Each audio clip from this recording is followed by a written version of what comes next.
Well, our speaker tonight, Colonel James Reid, has more educational credentials than any speaker in memory. He started out in England's Westminster College, to Princeton University, to a university in Spain, in France I cannot pronounce, École des Sciences Politiques de l'École du Louvre. Very good. Several years in the Army, where he had an extraordinary experience that he couldn't speak about for 35 years. I will let your imagination take that one. He then studied in Stanford University, University of Buenos Aires. He had a ancestral relationship with South America, and that stimulated his work to learn more about the folks down there. He began many expeditions to remote Indian villages and to learn their indigenous language. He has written 16 books, most extensively illustrated, and many articles for international publications, museums, and galleries. He has been honored by such heads of state as Prince Philip, Brazil's president, excuse me, very unprofessional Lula da Silva, and Peruvian presidents Fernando Terry and Alan Garcia. Many prominent literary figures have prefaced his publications. Colonel Reid has gone to great lengths to cull his many speeches down to material represented here at the club. Please welcome Colonel Reid.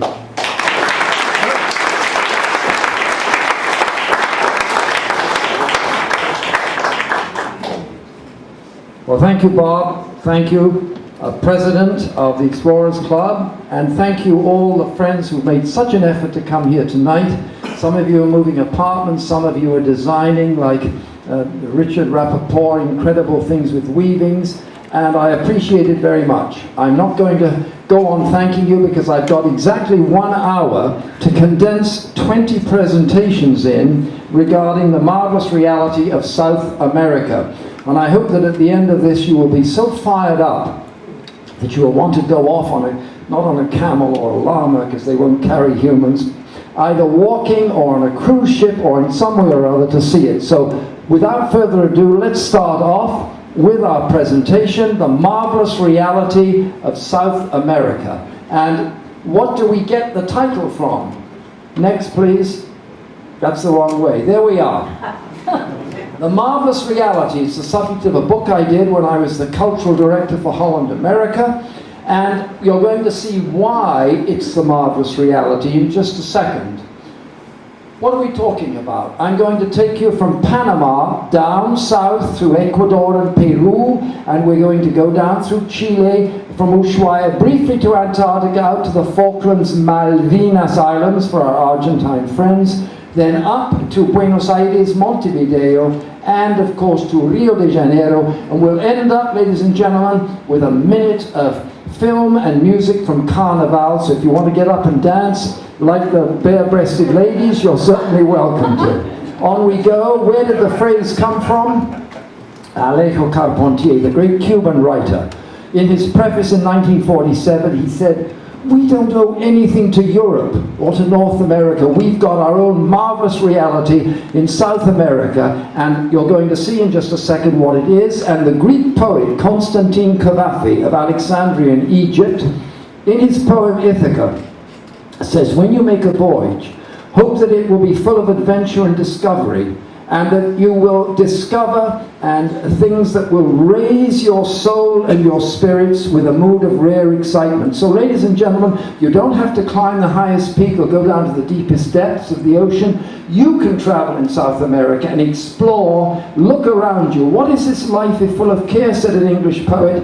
We have no time to stand and stare. You do, and that's what we're going to do as we move on in The Great Adventure, the title of one of my books. Let's move along, and you'll ride with me up into the Peruvian Andes. I can't do this anymore. This is at 6,000 feet. The altitude gets to me now, but I used to do it when I went to visit the Quechua villages, and that was why 20-something years ago Don Walsh so kindly put me up for membership in this wonderful club. Well, what's so unique about South America? I can give you just one or two examples in each of these categories: topography, flora, fauna. the three great periods, the pre-Columbian or pre-Hispanic era, before the Spanish got to Peru, etc. in 1532, and before the Portuguese with Álvaro Cabral got to Brazil in January, River of January in 1500. And we'll see too things like the role of women, the fact that there have been 8 lady presidents in South America in the last 40 years. And we sit up here criticizing South America for not being democratic. So let's start off up here with the Panama Canal. And Bob Ashton, who was in charge of the lectures, was telling me how he sailed through it in his 40-foot yacht and went on around the world. What an adventure. We'll go from there down to Antarctica, this extraordinary continent. Why am I including it? Because the South American countries like Chile, Argentina, and Brazil have bases there, along with the Chinese and Russians and Americans, and you'll see one of them. So let's start then with the Isthmus of Panama. Here it is, linking the Caribbean and the Pacific Ocean. Now, what is so extraordinary? Why is it the eighth wonder of the world, as I call it on the outline? Look at this map, and you'll see this river, the Chagres River. It's a surging torrent with 200 inches of rain each year. It made it impossible for the French in the 1880s to fulfill de Lesseps' will to build a canal au niveau de terre, the sea at ground level, as he'd done in the Suez, because the river made it impossible.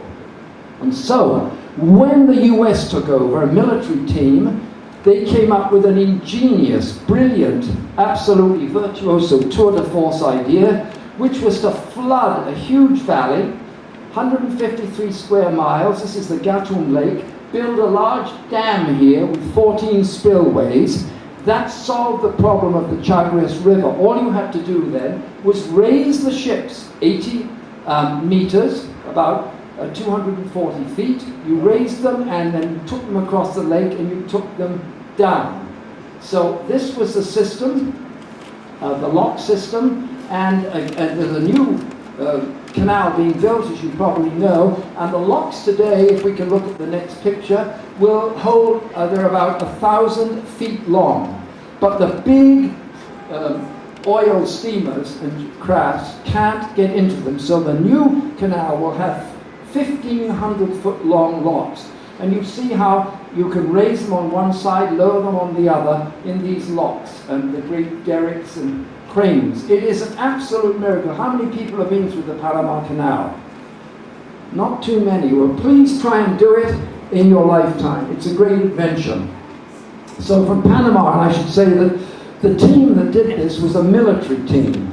Under Colonel Goethals and with Walter Reid. Some of you may have visited his hospital, as I did, the Walter Reid Military Hospital. And he discovered the French had thought that the problem was all sorts of things. They missed out that it was malaria from the swamps. And the US solved that problem. They had only 5,000 lives lost compared with the French, who lost in 5 years in the 1880s 25,000. Down to Ecuador. And we come into contact now with another of the gems of South America, the indigenous cultures that are so alive and well in their dress, in their fiestas, in their markets, in their wonderful jewelry. You saw that last lady have the gold necklace around her neck, little plaques painted with gold. This is the world of shamans as well, and we'll talk about shamans and syncretic religion, in which Catholicism is combined with pagan beliefs absolutely tranquilly, with no problems at all. Well, when we get down to Peru, and we have quite a few people here tonight who are interested in textiles, and I wish that I could, as I say, have 6 or 7 hours, but I don't. These are all the Peruvian cultures. Everybody's heard of the Incas, but some of the other ones, like Requai perhaps, or Sechin, 1500 before Christ, you may not have. So I'll show you a highlight from each one. Let's go to Requai in northern Peru. And look, 1500 BC. That's to say 3,000 years, or rather 5,000 years before, 3,500 years before Picasso painted Guernica. He was recording the triumph of the victors. Here he is with his axe. The anguish of the vanquished. He's been blinded. Sometimes the tongues are shredded and end in globs of blood. So up further north, Chavin, about 800 BC, before Christ, the era, extraordinary, the fanged god, and painted in the loose, free-flowing, fluid, soft-edge style that everybody said was a creation of North American painters like Helen Frankenthaler in the 1970s. Now, one of the great problems, ladies and gentlemen, which makes this continent so exciting, is that we don't have the equivalent of a Rosetta Stone. We don't have any clues. We have no written language. It wasn't until the 1500s that the Spaniards gathered together Quechua poems and legends to record the details. So, there wasn't a Rosetta Stone. Maybe one of you will find one which will help us analyze the mysteries of this art. Let's go to Paracas, about 200 before Christ. And here you have mantles the size of a screen, and on them 100 figures about 6 to 8 inches high. And generally they alternate. One faces you, one is upside down. Look at these figures. Talk about surrealism. Here's a figure that combines human and animal characteristics. And as for trompe-l'œil, fool the eye, as the French say, look at the difference. The standing figure's immobile, turned upside down. It becomes a dynamic figure plunging down towards the earth. So that's Paracas. And really, if you look in Europe, and I've gone through this in great detail, the only artist I can find, maybe somebody else will have a suggestion, equivalent to this bizarre, surrealistic, strange, intellectually realist as opposed to anatomically realist tendency is Archimboldo. This is a page from my book, The Great Adventure. Look at Archimboldo and you see how his face is a combination, his eye. Look at, these are all animals that make up his face. An incredible artist, very different from the conventional realism of the time. In South America, you have all sorts of wonders. You have earth drawings. These are done in the earth, 1 meter wide, about 50 centimeters deep. It doesn't rain on the coast of Peru because von Humboldt discovered that the offshore currents would pull the density down, and that's why they called it the Humboldt current. So you've got these lines, 280 kilometers, a mile south of Lima. Some of them are 4 to 5 kilometers long. And the coast is beautiful. One of my paintings that I showed in Paris, this is the coast of southern Peru, dramatic rock formations. And this is an era too in which there were various types of art. Extraordinary ceramics. Why are they extraordinary? Well, look at this face of this old man. This is what we call an anatomically realist face. It's all in proportion, is it not? He's elderly and his figures are three-dimensional. He's carrying a coca leaf bag. We don't want to show that to a certain US president or he won't be happy with Peru. But we all drink coca leaf tea in Peru in the Andes. It's very medicinal. It's the equivalent of Advil or aspirin. Here's a little fellow on a boat, and here is somebody who's come back from the dead and he's ready to go, as you see from the lady who's grabbing hold of him. In fact, if we look at the next image, this is the only culture, the Moche of Peru, that at great length went to the equivalent of some of the art that you'll find in southern India, erotic art, sexual art. And this is a rather mild version that I selected. These are all in museums in Lima, so I'm not showing you anything pornographic. This is from the Rafael Larco Herrera Museum that has a huge room as big as this, devoted to these sexual ceramics, which were made incidentally by men. I think if women had made the ceramics, we wouldn't have had perhaps that. Gold work, extraordinary. Look at this necklace. These are 2-inch long peanuts in gold. Look at this magnificent gold face from Sipan with the lapis lazuli eyes. These are all extraordinary things, and we'll see, however, not as extraordinary as the textiles that we're going to talk about. Let's go up to the highlands now, up to Tiwanaku, near to La Paz. I lived there for 4 years, the capital of Bolivia. And there's the monumental gateway, central figure in the front, and profile figures who are human figures with wings at the side. let's see how this area of the Titicaca, what we call the Altiplano at 12,000 feet, influenced coastal cultures. You can still go up there and ride in these little boats. We call them caballitos. You just saw one in form of a ceramic. They're made of totora reed. They weigh about 300 pounds. And the fishermen in northern Peru take them out in the morning and ride them back with their catch at 2 in the afternoon. It's a wonderful sight, as though they were surfers. Now, if we could just go back to that culture, the last one, the Chimu showed, well, never mind. It showed, yes, thank you. What happens is that the Peruvian cultures, as we shall see, use symbols, and other cultures have used these symbols. I'm going to show you why the Peruvian use was so modern. Here's an Egyptian 1500 or 1300 or so BC, and here is a Chimu textile with the wearer in a checkerboard shirt. If we go on now to the coast, we'll see that that image from Tiwanaku of the gateway, here the fox-like face of the human carrying trophy heads seen in profile, carrying a baston with an abstract piece of art in a square within a square like Alba's. These came down to the coast about 800. This is from an article that I have outside in which I analyzed the Quechua poetry and how translated it tells us a lot about the imagery, because we have no clue, no Rosetta Stone. So there we have Lake Titicaca, as I say, and there we have, let's go forward, not back, let's go forward, thank you, and on then to the next one. After this, we come then to the Incas. The Incas were a highland culture, like Sechin and like Tiwanaku, and they came down and conquered the coast in about 1450. They rose to power in the 1300s. In Cusco is the great fortress of Sacsayhuaman, blocks of stone weighing 200 tons that were pulled along on totora reeds. That's how they moved them. The burial place of the Inca chieftains, the Intihuatana, the sundial, which helped them gauge the time of the year, and the typical inhabitants of the area with her baby llama.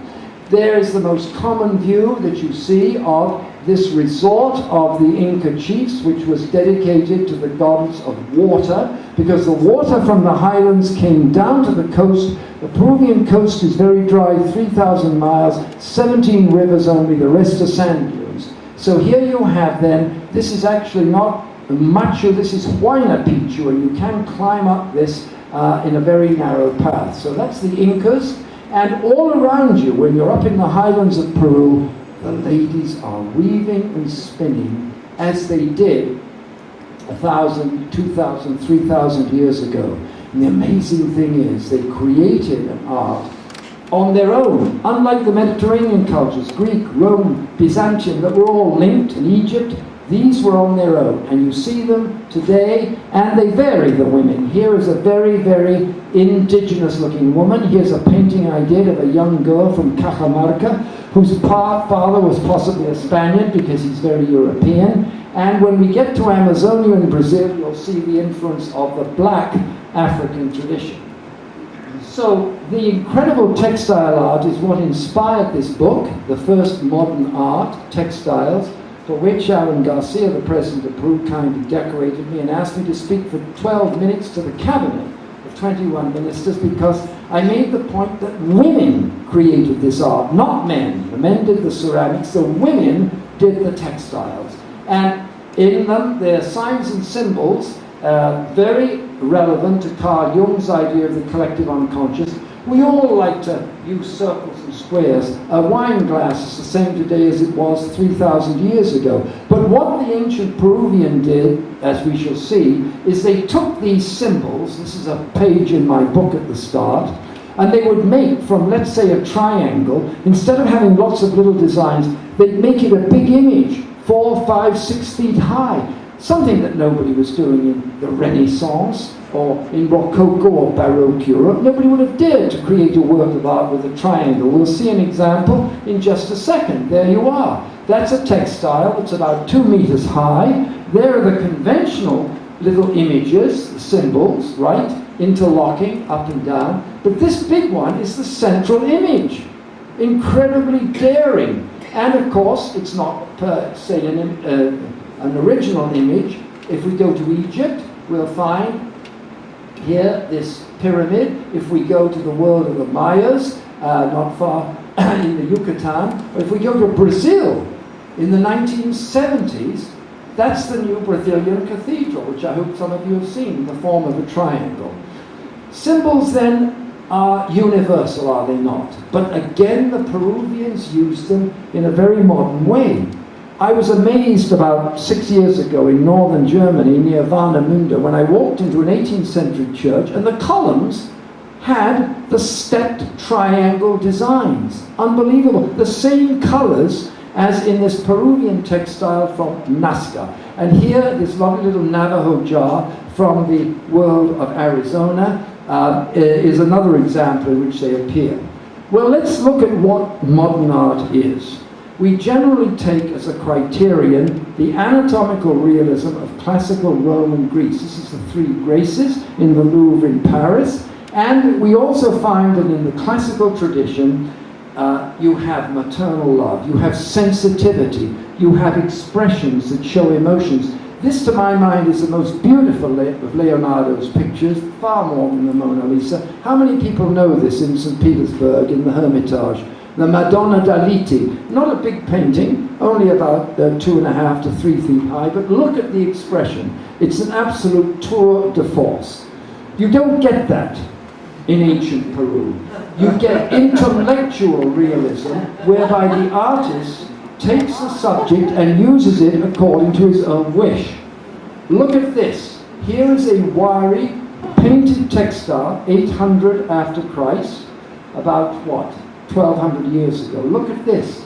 Now look at a $15 million Jean Dubuffet painting, the smiling face. Now I'm not saying that these artists copied. Many of them, because I lived in Paris a lot, many of them didn't know about pre-Columbian art. Some did, as we shall see in the case of Torres Garcia.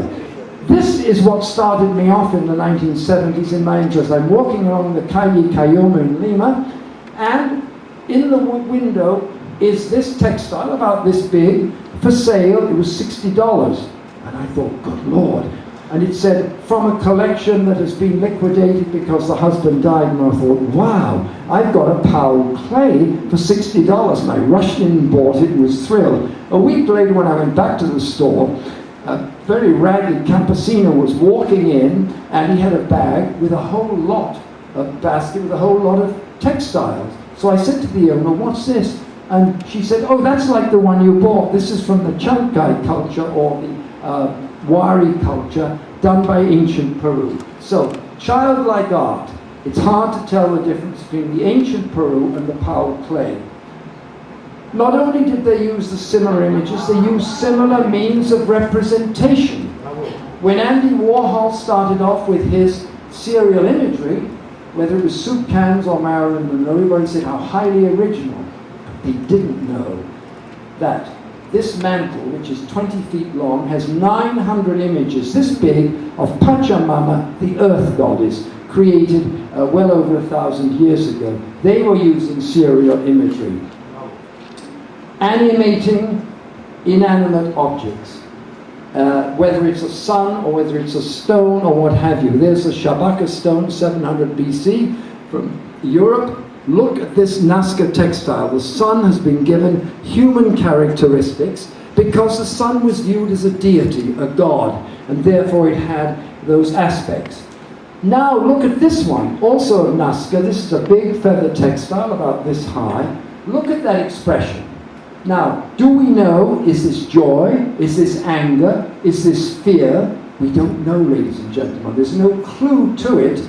But I do know, when I look at a Jean-Michel Basquiat, whose painting I very much admired and have always kicked myself because I could have bought one for $25,000 about 20 years ago, and I could only raise 18 and they wouldn't make a deal. And I saw that this particular one, I think, came up at Christie's for several $1 million a few years ago. So when you see a nice work of art, buy it, ladies and gentlemen.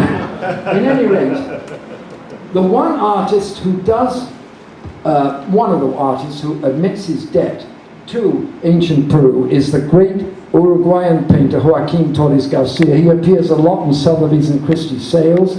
He is what we call the apostle of universal constructivism, and in 1927 he was a realist painter. He went to the museum in Paris, saw a huge show of pre-Columbian textiles, and he said, "This changes my life."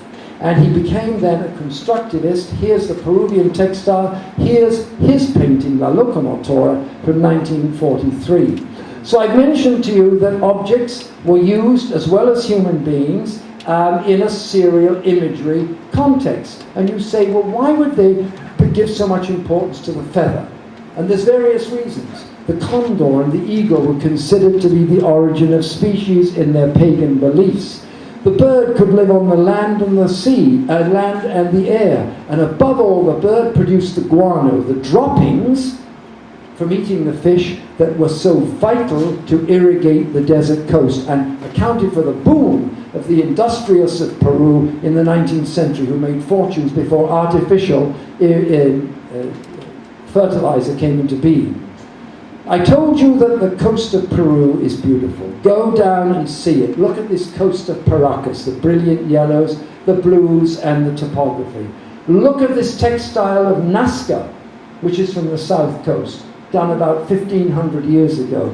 Look at this. It's a color field, is it not? A big textile. Some of these are 6 feet across. The Metropolitan Museum has a large collection which they bought in the 1960s from a tomb. I think they have like 20 that were unearthed from a tomb in southern Peru. Now let's look at Mark Rothko. $100 million, 98 million plus the commission.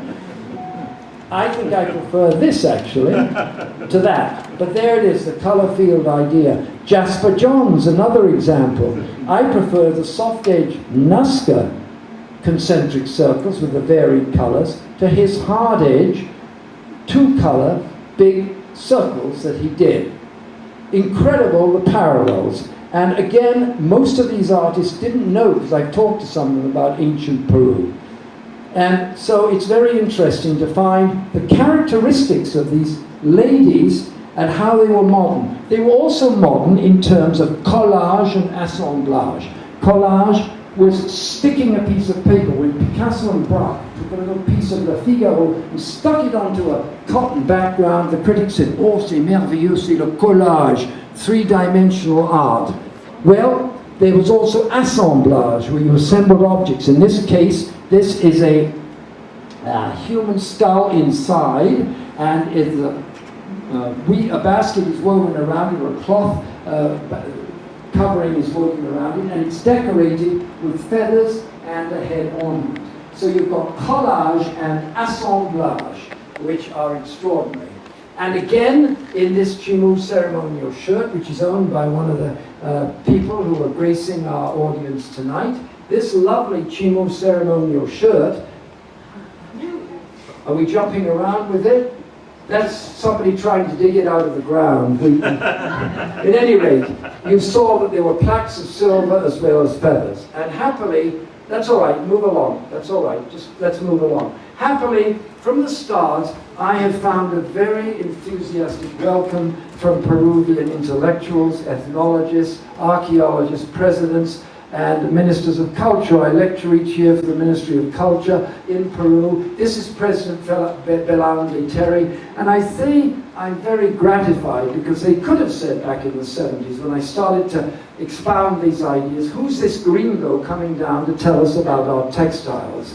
But they haven't. In fact, I get a better reception there and in Europe and Russia than I do in a certain museum here in New York, where there is clearly a resentment with the idea that the art that has been boosted as being so fundamentally modern was being created by unknown, anonymous Andean women. And I've been very fortunate to have the friendship of the great writer Mario Vargas Llosa, whom I met at Stanford. He'd been exiled from Peru because he was liberal in thinking, and Velasco Alvarado, the general, who seized power in the late 60s, didn't want him around. He lives near me in Lima. We've become very good friends, and he very kindly presented this book in Lima in his apartment. And Alan Garcia, there's the same book. was kind enough to call his cabinet together. And again, the reason is largely because I'm probably the first person who has eulogized the ancient Peruvian woman. They're forgotten largely, also Indians, people tend to say, they're just Indians. But these women were extraordinary artists, and the tradition continues today. Well, the Spaniards arrive, and you enter the colonial or the vice-regal, because there were viceroys, period. And how many people have been to Lima?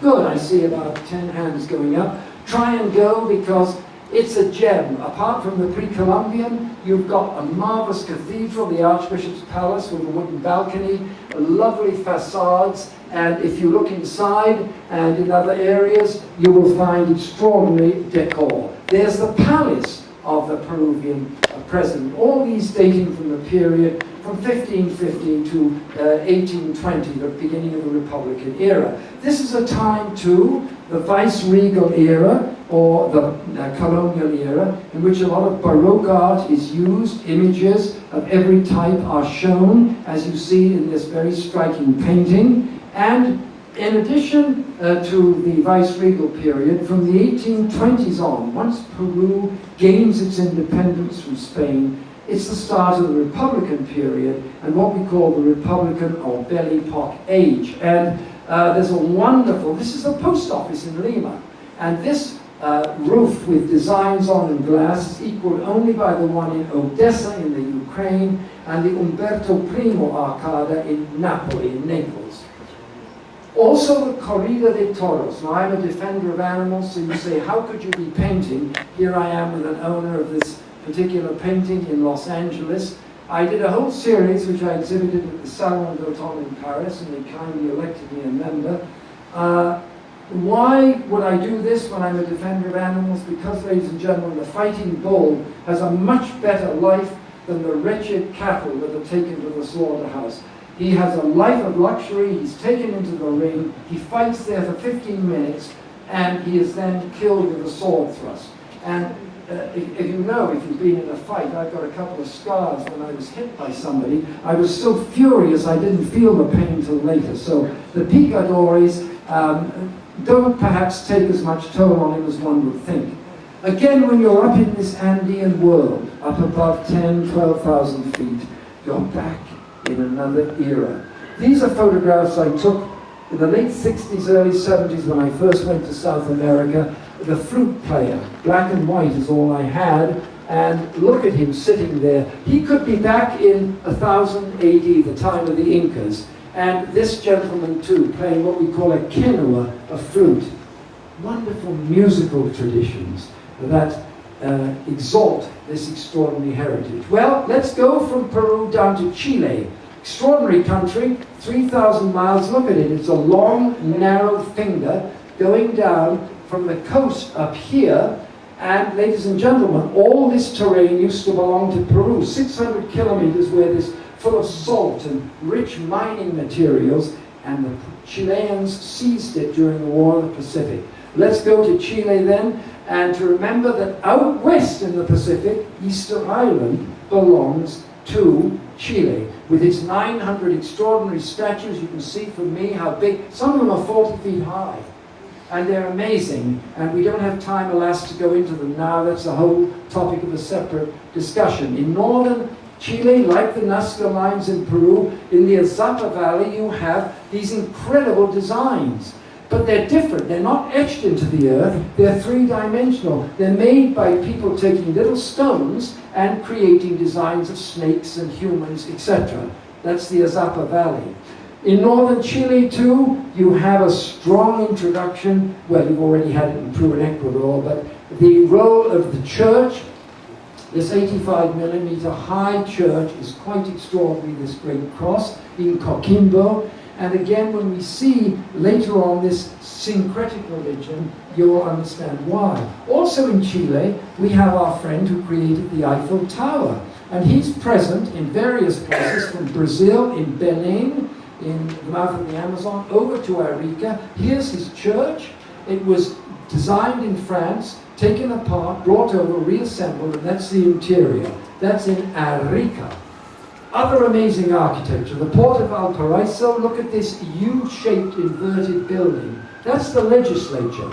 Well, you say that's not so extraordinary, it's just a cement building. What's extraordinary about it is that President Pinochet moved the legislature from the capital, Santiago, to Valparaiso during the terrorist years. He said, if the terrorists take over Santiago, we're lost. So we'll leave the executive and the judiciary in the capital, and we'll move the legislature to Santiago, to Valparaiso.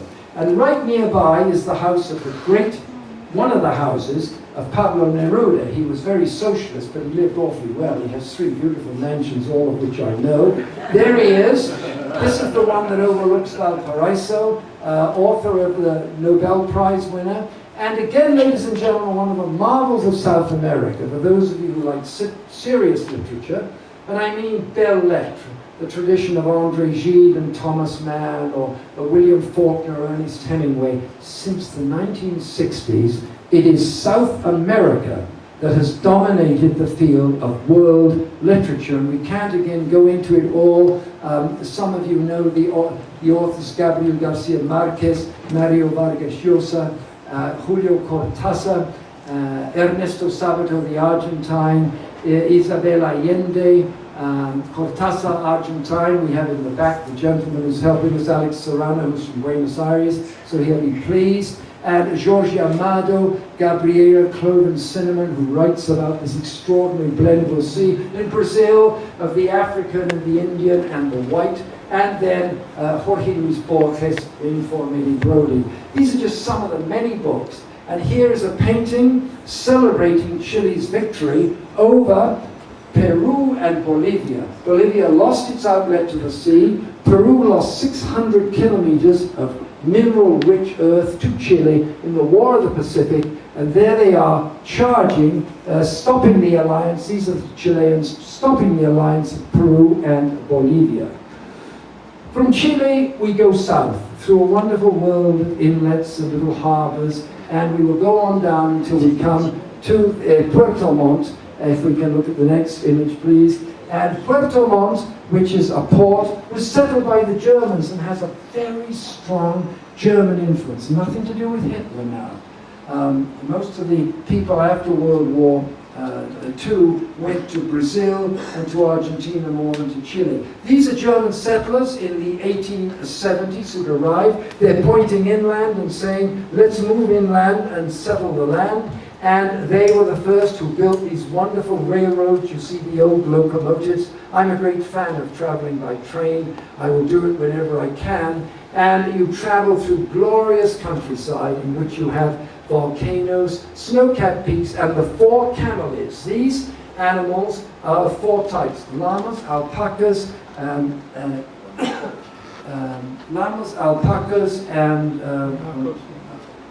what's the name of them? Llamas, alpacas, guanacos, and vicuñas, sorry. And here we are with some alpacas up in the interior of Chile. And look at my friend here. I've only seen him once in my life. It's a poodoo. He's about this big. He came out, he's half rabbit and half deer. And he came out and looked at me. I got a picture and he disappeared. Poodoo. P-U-D-U. He's in my book. So let's go on down then from Puerto Montt into the Strait of Magellan, 350 miles long, discovered by Magellan, and this channel did what the Panama Canal would do up north, but much later on. It would link the Atlantic and the Pacific. So let's go up here to one of the towns, Punta Arenas, that's on the way. There's Magellan standing there. Here are some of the Indian people. This is a lovely little town that I would recommend. I've spent many happy days there. And this house is typical. Look at the Belle Epoque architecture of 1890. This is the house with this is now a restaurant. It was for flowers. And this is the house of the Brown family. And this is a remarkable example of the woman in economics and politics. Sarah Brown came from Latvia. She married a man twice her age. He died. She took over his vast holdings in land. She organized them. She largely built that house. So it's Sarah Brown's house there she is. That's a drawing I did of her from the painting inside the house. All these drawings are in my book, The Great Adventure. And again, this is the land, as you go down here, of extraordinary glaciers. Breathtakingly beautiful. Look at them. Coming down, there's a painting I did because I found the three-dimensional, the effect of the snow and the ice, so dramatic. And look at this lovely scene in a late afternoon, foggy day with a glimpse of light coming through. How many people have been down the Strait of Magellan? Anybody? Oh, come on, ladies and gentlemen. You've got your great adventure waiting for you, I can see that. And as you go around, you will see you'll see the mountain peaks, and you will see the lovely flamingos in the lakes. Glorious scenery, untouched. No advertising, no shopping malls. It's an absolute paradise, and it's epitomized by, in Chile, the Torres del Paine, the grey towers, as they're called. Look at these great rocks. The whole area, 50, 80 square miles, is epitomized by these extraordinary types of architectural buildings, lakes, and of course vicuñas which wander in herds around. So from there we go on down, past the glaciers which have names of the people that were associated with exploration. We come down to the town of Ushuaia, which is the jumping off point for those going to Antarctica. Here's Ushuaia, a great favorite of mine. Used to be a prison center, but Perón in the 1940s stopped that, and now it's a lovely place, about 70,000 people, 80,000 at the height of summer, and much less during the rest of the season. The mountains behind, you can climb up little roads to the glaciers, a wonderful place to walk and explore. And again, if you go out into the strait and a bit out to sea, you will see some of our friendly whales. You see the mountains around. So this is a great treat altogether in terms of fauna. Here you've got all sorts of animals, penguins. Along the coast you've got sea elephants. Some of them weigh 4 tons and can dive down 1,500 feet in the ocean. And my friendly little fellow, I haven't seen him for 4 years, but for years I'd come to this little place and stand outside, the armadillo, and he would solemnly come out and I'd take a picture of him. Lots of birds, of course, particularly pelicans that you see there, and in a minute we'll see some of the penguins that we begin to run into as we go south. Other birds are more typical. These are not. These are snowy sheathbills. I was on a small ship and they landed on the railing about 4 feet from me. I couldn't believe it. I got my camera up and photographed them and they were gone. It's the only time I'd ever seen them. They are associated with the area between Cape Horn and Antarctica. So let's go on down now via Cape Horn. There it is, the Seaman's Grave as it's called. It's called Cape Horn because the discoverers of it came from the Dutch town. Hendrik will know it, my wife and I. This is Hoorn, H-O-O-R-N, in northern Holland. And here is a typical scene in Antarctica, the entrance to the Lemare Channel. Breathtakingly beautiful, and again, a subject that inspired me to do a series of paintings because of the rich texture. And again, so many geometric symbols. Look at these flat icebergs. Some of them are huge, 10 times the size of this room. And here is an Argentine base. As I said to you, there are bases, not much fun to be assigned to them. I don't think I'd enjoy it. It's a pretty rigorous life, so 6 to 9 months during the year. So, we've been to Antarctica. We're going to see more penguins when we get out to the Falkland Islands in a minute. We came through the Panama Canal. We still got to go to Iguazu, the great falls separating Argentina and Brazil, where we'll meet the coatis. So let's move along and go out now to the Falkland Malvinas Islands, because for the Argentines, they are the Malvinas, named after the original French settlers from Saint Malo who discovered them. For the Argentines, nothing to do with Lord Falkland. They were Argentine after independence from Spain in 1815, 1820. The Argentines had 9 governors there in 15 years. It didn't work very well. And because of a series of factors, the British took over control. 2 main islands, East and West Falkland, with Port Stanley the capital. And I should say that there are hundreds of islands. Sometimes they're not much bigger than this room and they're considered an island. There's only 2,800 residents in the whole of the Falkland Islands and 600,000 sheep. And when you look at the residences, you think you're in a suburb of London. You could be in Wimbledon. Look at these houses from the late 1890s. Look at this typical English garden. Right? Could be in Sussex or Hampshire or Yorkshire. And as you go on and you look now at the great church with the whalebone in front of it, this church dating from 1892, Christchurch Cathedral, stresses the very Anglican nature. These people want to be English.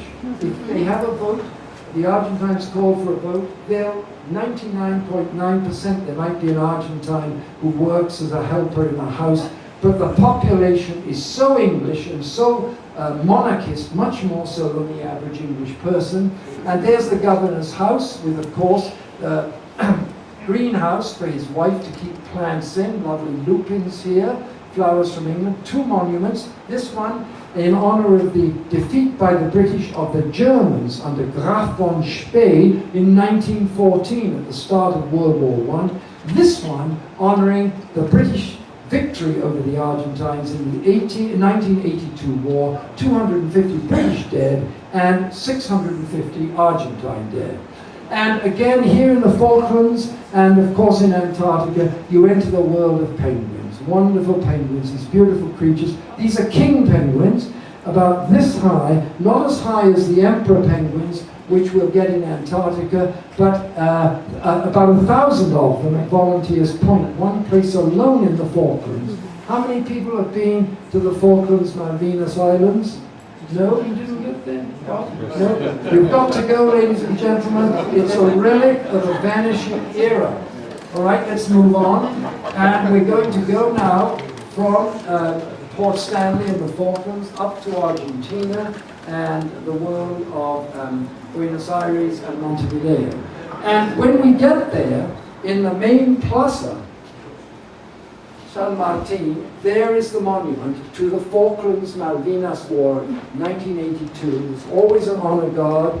The Air Force, the Navy, or the Army alternate in dress uniform. And here are the names of the 650 Argentines who died in the war. Here, surprisingly, not far from where we lived in Palermo, is the Great Mosque, built by Menem in the 1990s. It's the 5th largest mosque in the world, after the 4 other ones. Again, we don't have time to go into them all. And you know, of course, of the Colón, the great opera house dating from the early 1900s.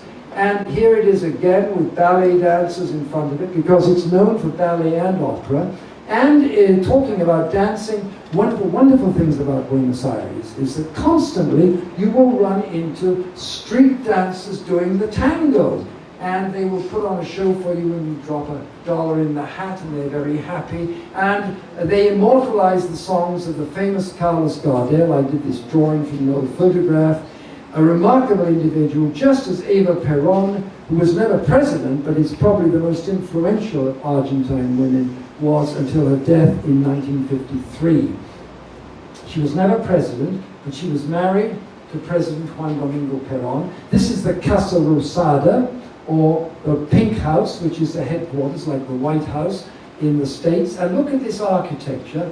There is, that's the military club, but look at this legislature. There's a Renaissance dome, and although it's hard to see it here, the facade is straight out of classic Greece, as in, and that's one reason why I gave you all a copy of my Stutzberg publication, in which I have the classic Greek facade. You're going to see one like that in Montevideo. I got involved in Argentina because my great-grandfather, General Reid, who was Scottish, governed northern India, Singh and Kashmir in the 1880s for Queen Victoria. His son married, or his daughter married an Irishman, William Patrick Boyd. And that was heresy. You couldn't have an Englishman or a Scotsman marrying an Irish in those days. And so they got so much opposition, they went to settle in Argentina. He lived as a gaucho for 5 years, inherited some money, became very influential. There he is in World War I. And I knew him in the 40s when I was a little boy. He had left Argentina because of a row with Perón, who, as you know, favored the Nazi cause and the Italian cause. And in the main square, too, memories of an extraordinary man, José de San Martin. Why extraordinary? Not only because he liberated much of South America, but because he made an extraordinary gesture of abnegation in 1830. During the early years of the republics, he met with Simón Bolívar in Guayaquil, and he said, "This continent isn't big enough for both of us. I'm going to leave and go to Europe. I will leave you in charge." What a difference from politics and all its pettiness that we see today.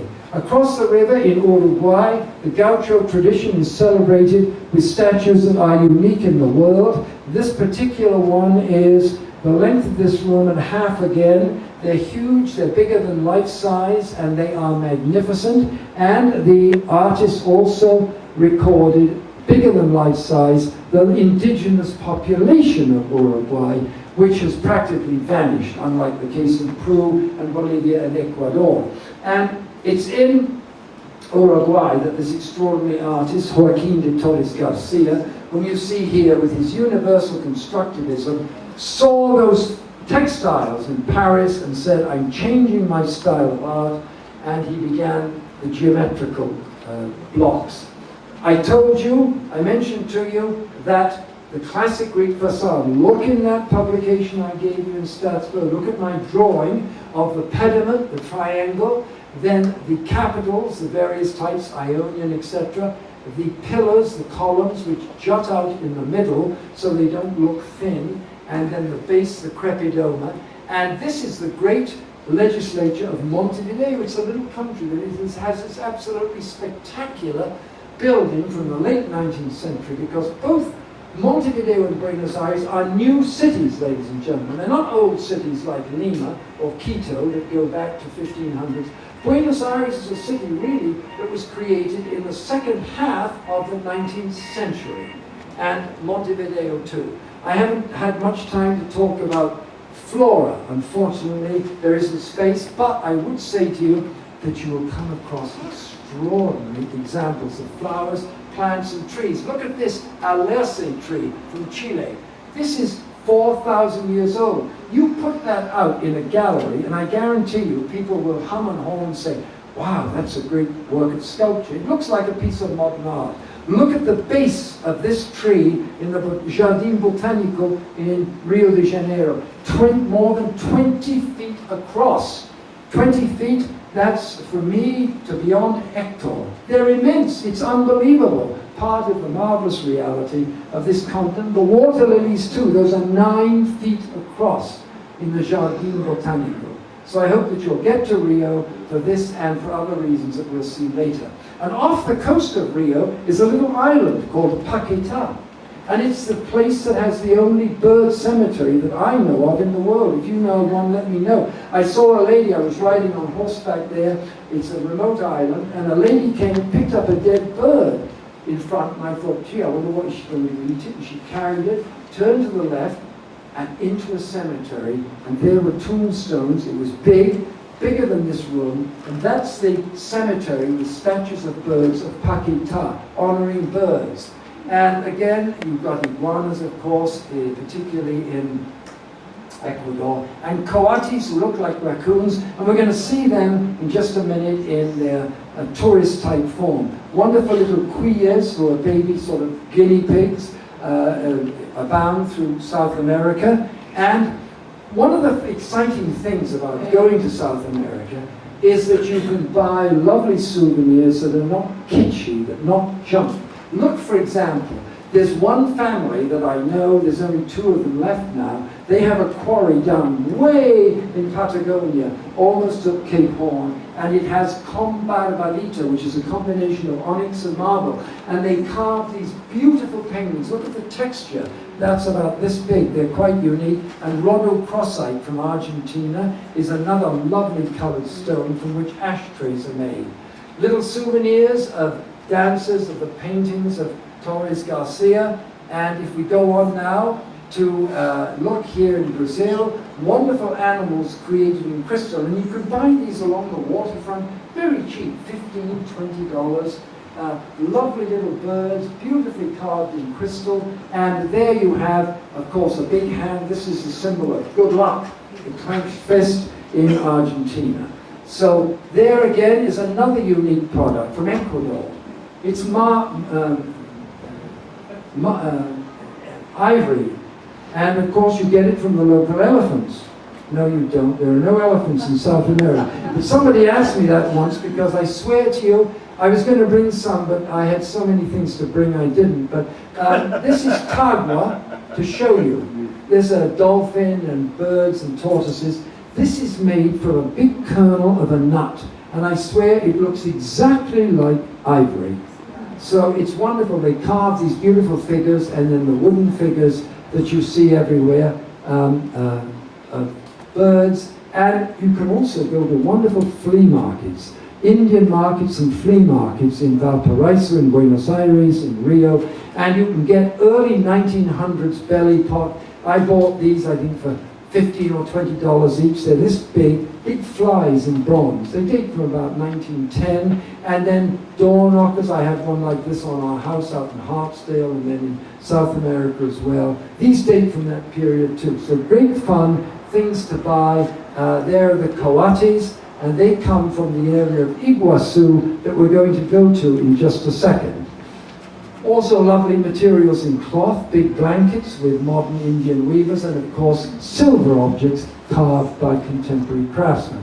I mentioned to you Iguazu. We can't go into detail. There are hundreds of waterfalls. It comes in between Niagara and Victoria in terms of the amount of the drop and the variety and the width of it.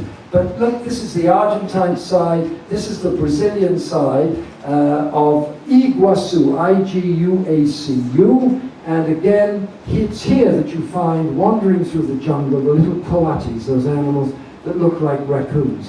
Well, we're coming up towards the end, the marvelous reality of Brazil. Here it is, this enormous country.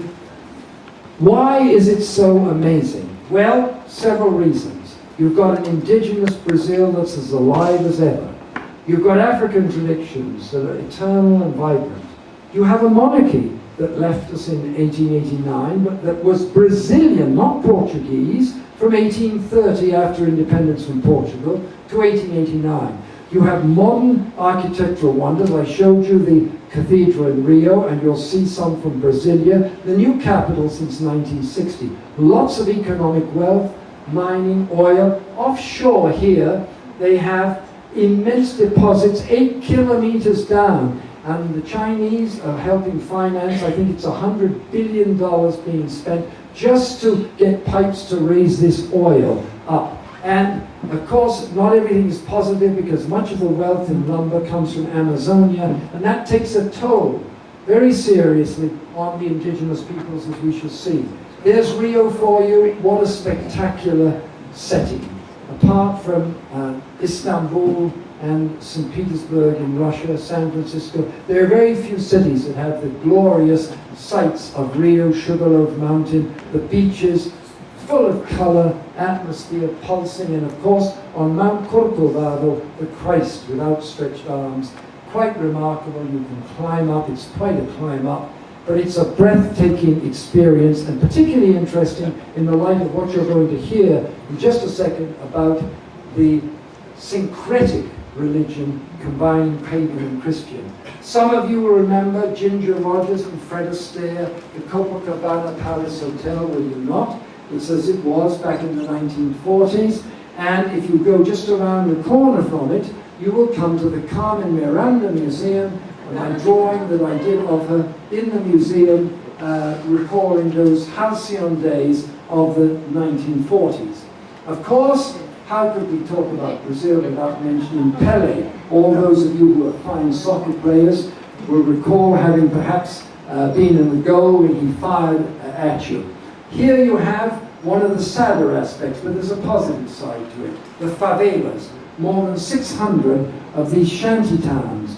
the people who come from the countryside, the jungle, hoping for a better life, end up living in them, and they become centers, buildings constructed with cardboard and old wood, centers of vice, no electricity, no running water, prostitution, drugs. The police won't go into many of them. I go into a few which I know are safe, and when I do, I buy some souvenirs from the local children, and I encounter something very positive, and that is the black, white African, and the white mix. The people from these areas marry, they come down, and they start a new life on the coast with a little kiosk. If you go to Brasilia, you see some extraordinary architecture. There's the legislature. Oscar Niemeyer was the great architect of Brazil in the 20th century. And look at this city. It doesn't have the ambiente, the atmosphere of Rio, and that's why the diplomats didn't want to move there in 1960, when to take the pressure off Rio, which had been the capital since the 1700s. Originally it was Bahia in the north, then it was Rio, and then Brasilia. And here's the cathedral. Later they put glass on it here. Here is justice, blindfolded. It's right outside the judiciary, and it's a Brazilian ironic comment on the fact that justice is often blind. Well, one of the most extraordinary things about Brazil is the Baroque architecture of the 18th century, beginning after the Portuguese came in 1500. By the late 15 and 1600s, they were starting to carve, create beautiful churches, very unique in style, and the interiors as well. Every inch is covered with gold, gilded designs and carvings. It's unbelievable. This is Nossa Senhora do Pilar, and by Isabel de Brito and Barros Barriga, two of the artists. And if we look at another example, you will see here, this one, exalting St. Francis of Assisi, very strong Catholic traditions. And we go on to other ones. Here you have the Church of San Francisco in Salvador de Bahia, the first capital of Brazil. Look at this carving and gilding. It's an experience in itself, ladies and gentlemen, to travel through Brazil and see, as in the Capela Dourada, the Golden Chapel in Recife, dating from 320 years ago, this decor by Fernandes de Matos. Every paintings and carvings, it's quite extraordinary. It's something that you do not see in North America or Canada, nor do you see the wonderful life-size carvings of Aleijadinho. This particular one, the Crown of Thorns, a lot of them are related to Christ's Odyssey and making his final sad trip and whatnot. And that particular sculpture is bigger than this floor that I'm standing on. So they're life-size. They had an emperor, Pedro II, who ruled from 1840 to 1889. There he is, on a visit to Niagara Falls with his wife. He stepped down in 1889, but he left behind him some lovely palaces, and we'll see one now. This is the Palace of Petropolis. This is a drawing I did from one of the paintings inside the palace when he was a younger man. And there are many palaces. This is 75 kilometers north to the interior of Rio, up in the mountains, but there are several palaces in Rio itself. Well, we're winding up with two major thoughts, that of incredible Amazonia and the indigenous peoples and Afro-Brazil. Let's look at Amazonia first. Look at it, the world's largest tropical rainforest, equaling in size just about the United States. Not only in Brazil, in other countries, but mainly in Brazil. There are 300 Stone Age peoples living there, as they did 2,000 years ago. And still, according to the Brazilian government, 50 peoples or tribes not yet contacted. And so you have the maintenance of traditional customs, and you have the ceremonies and dress remaining the same. You have an extraordinary biodiversity.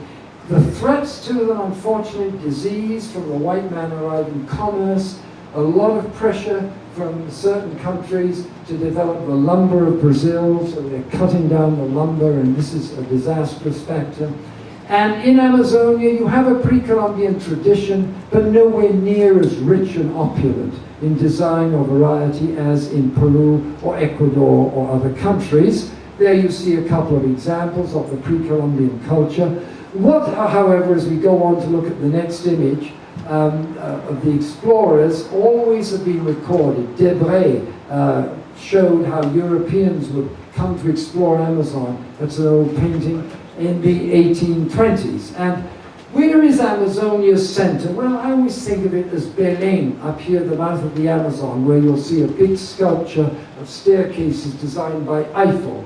And here the Kayapos and the Carajás. These are drawings of them as they will get dressed for festivals. The women bare-breasted and the men very elaborately attired, also naked here. Let's go on and look at Tikiri, who very kindly posed for me. He wears this elaborate headdress. He was the head, or the father, of the chief Payakan of the Kayapo peoples. So they're dressing and they're acting and they're living as they did. And it's very interesting because I was fortunate enough to meet and be honored by Lula da Silva, the president of Brazil, and we talked a lot about this. Very interesting man. He was the president before the current president, who's a lady, Dilma Rousseff. He came straight from the workers. Straight from the workers. I don't think we've got an example of this vertical mobility in North America or Canada that's the equivalent. Lula, I have a great admiration for. Some Brazilians did not like him. They thought that he was a bit too left-wing. He said electricidade for everybody. And I thought that was a great idea. And here you have Dilma Rousseff, the current president, just as you have La Kirchner in Argentina and Chinchilla Pia in Costa Rica. Can you imagine that in the last 40 years, South America, this country, continent of military dictatorships, violation of human rights that we hear about, has yet elected 8 lady presidents, beginning with Isabella Perón back in 1974. Remember, Eva Perón, who had died 20 years before, was never president, but probably has been more influential than all of them. And when I was speaking recently in Peru to the cabinet, I was amazed. 56% of the 21 ministers are ladies in Peru. In these macho societies, the ladies are getting very good treatment. So let's move on again to watch some of the festivals, which are quite marvelous. Here you have Kamakura men dancing during a festival. These go on the whole time too. They're not just sort of occasionally. That's the difference between here and there. You can go to Arizona and places, and there will be certain times of the year with this festival. But these are ongoing in Brazil. That's what's so wonderful. And here they are decorating an inanimate log to give it life. And again, when you look at the inside of the dwellings, if we could please, you'll see that they live very simply. What's their furniture? A sling hammock. That's it, ladies and gentlemen, a sling hammock. And there they are, that's how the men hunt, completely naked, with bows and arrows, out in the jungle. It's a colorful world, but it is unfortunately disappearing because of economic pressures. Incredible Amazonia then, here are some initiates. Look at the exotic costumes that they wear to be inducted into manhood. And again, what happens here is that the shamans, now this shaman, the wizard of the four winds, I took this picture at about 3 o'clock in the morning, 30 years ago. He's died now. This was up in northern Peru, and he would have these sessions that you would go to, and people would come up, and he'd have a table with all sorts of hallucinogens and other things to cure your ills.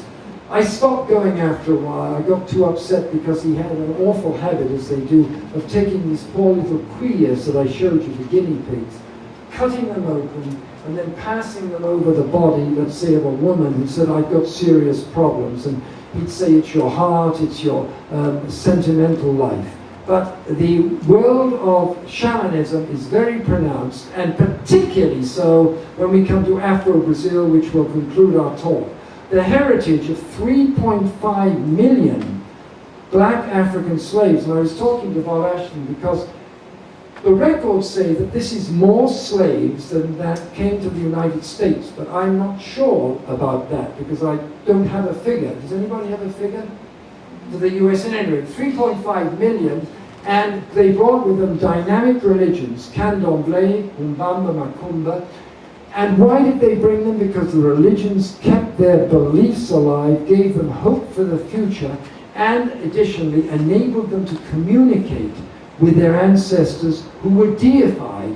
And here you have a typical ceremony to Olubaje, whom you see here dressed. This is the goddess of healing and curing, of illness and curing. You see all the objects laid out, and you will have music beating, and people will go into a trance. As you'll see here, we are getting ready to honor Olubaje. Let's go on and see what happens with the macumba in Brazil. When people simply go into a trance, the music is tremendously powerful. It's banging away, and you're carried away while the shaman recites, of the Orisha, I should say, he's called in Brazil. The priest recites magical invocations to bring the past back to life. And people, as I say, simply go into a trance and collapse. And often there is worship of people like Yemanja, who is the goddess of the sea, that you see here, just like in Copenhagen, the Little Mermaid. And here again, more examples of a person who's collapsed in a trance. In Salvador de Bahia, there's several thousand terreiros, T-E-R-R-E-I-R-O-S, which are places where macumba, candomblé, and umbanda ceremonies take place.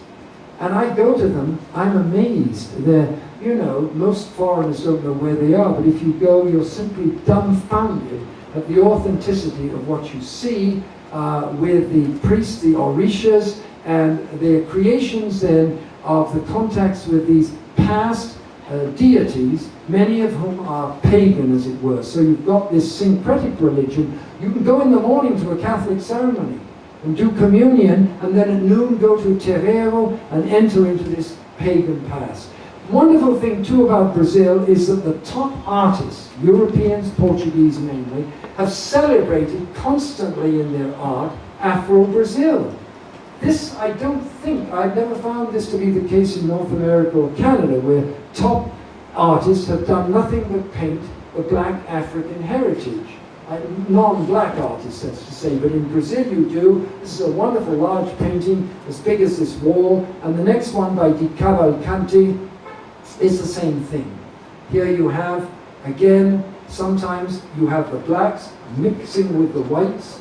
Very important, as I mentioned to you in the slide of the favelas, to show how they got together. And the origins, again, mostly Yoruba from Nigeria, the ritual systems, from Benin and Togo, and the Bantu from the Congo and Angola. This is where most of the slaves came from. And I was so intrigued by this black African heritage and its role in Carnival that we're going to wind up with in just a second, that I went to Benin. And I had friends in the French government who set it up. This was the old French colony up to the 1990s of Dahomey. And King Dedialagni Agoriagba III very kindly received me. He's wearing this so he doesn't have to breathe the same air as humans. And afterwards he paraded for me some of his ladies. There they come, and I was alone. My wife wasn't with me, so I said to the Prime Minister, "Oh, I like that young lady. Couldn't I have a drink with her?" She was 18. This fellow has 62 wives, ladies and gentlemen. So any of you men who feel that you need some more variety in your life, head off to Benin. Right on. In any rate, this was the origin in Congada, the procession of the wives and the children, that had a lot to do with the creation of Carnaval, which is the greatest show on earth. How many people have seen Carnival in Rio? This lady? How many else? Few. Do you agree with me? Isn't it the greatest show on earth? Yes? Yes, it is. And you have, no, could we go back please for a minute? We go back. You have each night, it starts at 7, ends at 7 in the morning. You've got 7 samba schools, and each school has a theme. This was friendship with China and commerce with soybeans. And they have an hour and a quarter to parade 8 huge floats down the Sambodromo, which isn't that wide. And here are the foo dogs going down, and there's the original foo dog that I photographed in Xiamen in China. So the schools have a definite theme to them, and sometimes you get bewildered because on the one hand you'll have a very religious theme about the role of the Buddha in religion, and then all of a sudden come these beautiful naked bare-breasted ladies. They're not naked incidentally, you must cover, and signs in 5 languages tell you that men and women must cover below the waist.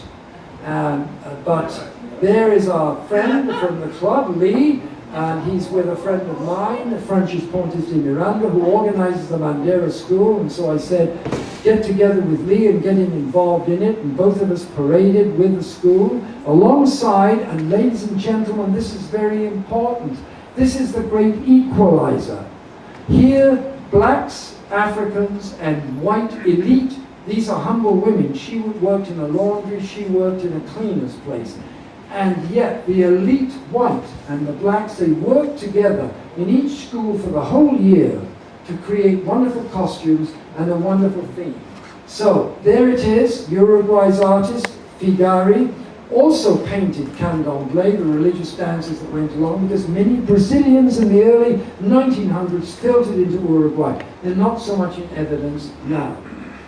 So, we've come to the end. I'm going to say goodbye, but not yet, because you're going to go out of here listening to 1.5 minutes of wonderful music and film from the Mangueira School, which is organized by that lady, Francis Pontes de Miranda, that you saw. So if we can call upon it, we will listen to some music from Carnaval in Rio.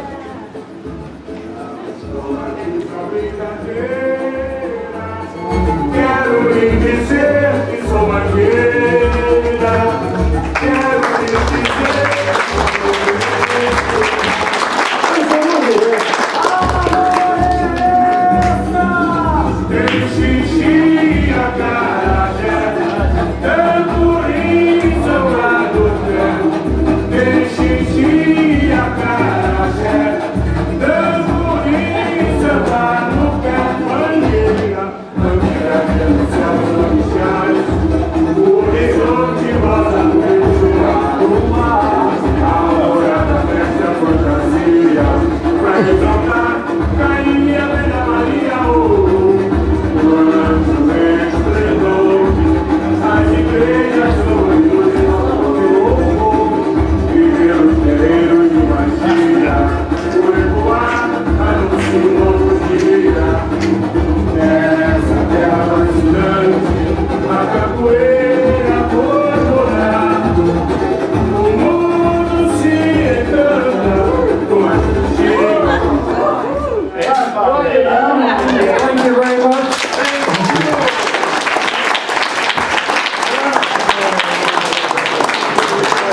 Thank you, guys. Thank you so much. Here's a certificate of appreciation for a phenomenal talk. We ought to have 10 of them for the 10 you put together for the show tonight. Thank you so much, brother. We have some phenomenal books on the side for sale, receipts, and so on. So take a look at what's out on the table.